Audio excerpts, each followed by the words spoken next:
Bismillahirrahmanirrahim. Assalamualaikum warahmatullahi wabarakatuh. Selamat pagi rekan-rekan sekalian. Izinkan kami dari kelompok 5 untuk mempresentasikan materi tentang metode investigasi konversi. Adapun kelompok kami terdiri dari 3 orang. Yang pertama ada Saudara Radi Laksono dengan MPM akhir 42. Kemudian ada saya, Faza Syamil dengan MPM akhir 53.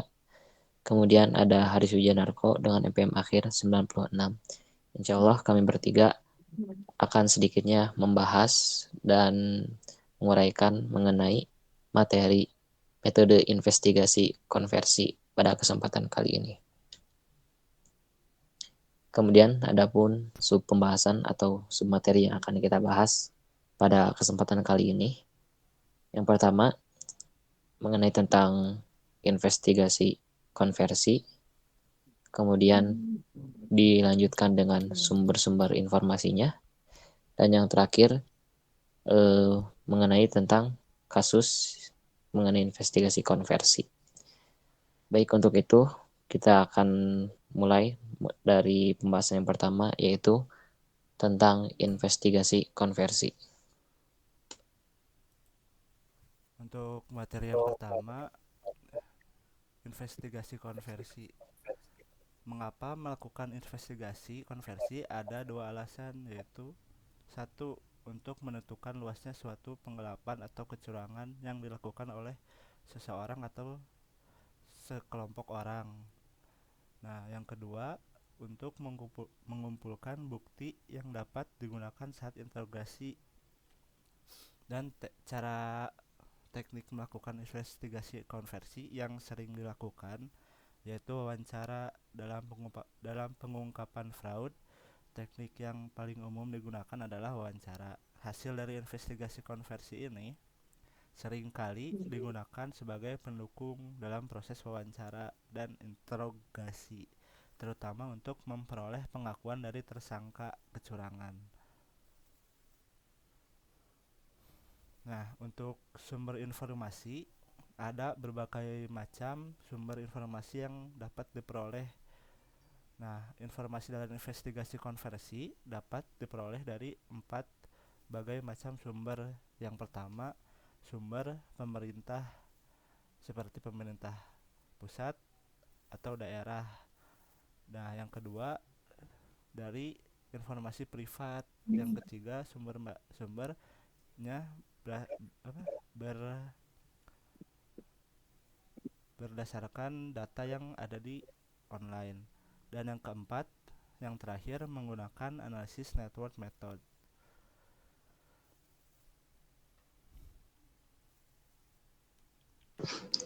Oke, selanjutnya sumber informasi dari pemerintah. Informasi dapat diperoleh dari pemerintah melalui beberapa instansi pemerintah yang dapat diambil sumber datanya seperti BPN, Kementerian Keuangan, DJP, pengadilan, kejaksaan, dan kepolisian. Sumber informasi dari privat. Informasi dari sektor privat lebih bervariasi tergantung dari tersangka itu sendiri. Dapat berupa tagihan, kartu kredit, data tabungan di bank, dan kepemilikan saham.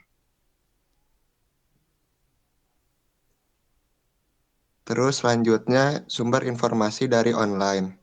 Informasi dapat diperoleh dari online, bisa melalui berbagai situs yang menyediakan informasi finansial, baik individu ataupun korporat.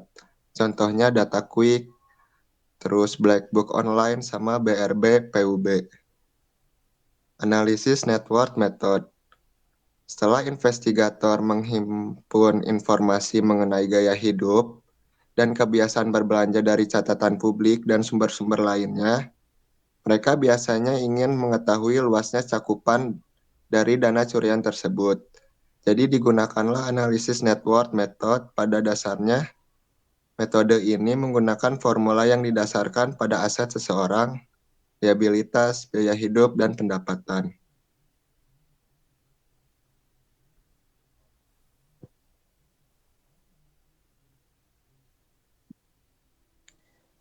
Selanjutnya mungkin ada contoh kasus yang bisa rekan-rekan sekalian ketahui dan terlebih informasi lebih mendetailnya bisa rekan-rekan search di media sosial. Di sini saya akan bacakan.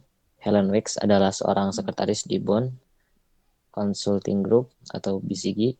Ia berwenang dalam mengatur hubungan dengan pihak konsultan dan inisiasi pembayarannya.